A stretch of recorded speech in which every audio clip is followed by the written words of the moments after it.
a lot of plastic on the engine. And this can be a bad thing because especially for thermal parts zenye experiencing a lot of pressure, a lot of heat, like where oil is going through, where hot water is going through, it can be a problem because plastic is not as strong as compared to metal.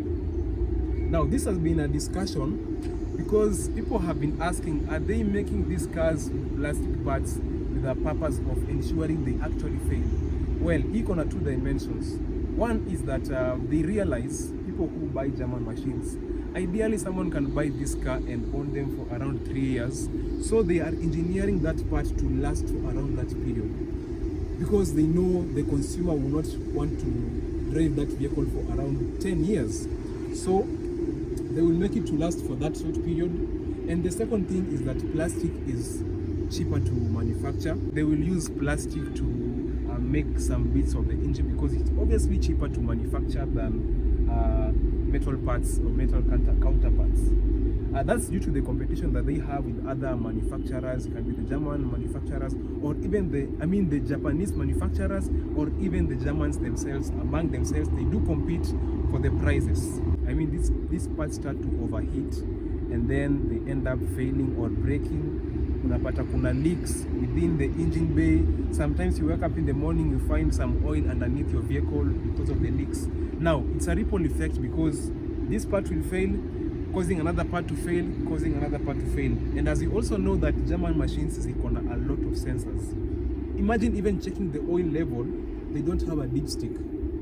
Unlike other vehicles like Toyotas do on the oil level, you just use the dipstick and go ahead and check the oil. But for this one, checking the oil, you have to do it from the dashboard, which can be inconvenient because in case gari imekata kuwaka, gari haina moto, or maybe the system is just failing, you really can't check the oil level.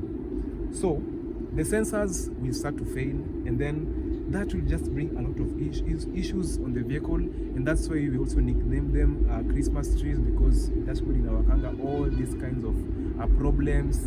Inakwambia service is due, unaona oil pressure, unaona kitu kingine imewaka red and orange all over the dashboard because of the failures that occur in this kind of vehicles.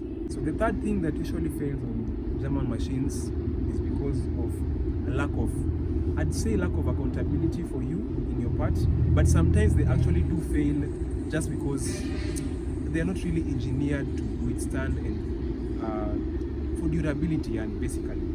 So for instance, they usually have a problem in the timing chain, and the whole system of the timing chain usually has problems. In case you start to hear some certain rattling sounds coming from your engine bay, you have to be very careful, and you have to actually take it to be checked, because the more una delay kuangalia problem fulani umeanza kusikia, the worse it usually gets. Now the other thing ambayo ni mbaya is that to be able to change the timing chain of this machine, you have to take down the entire engine and the gearbox, which means a lot of cost in terms of maintenance or repair costs goes high. So that's why it's usually expensive to have a German machine. It's usually costly. You have to be disciplined. Ikisema service imefika, like Mercedes-Benz usually has service A and service B. So ikifika hiyo period ya kwenda service, you have to ensure you go to the guy who's doing service for you. Make sure it is done the job, so that the next time you go there, utaenda pale with another load of issues.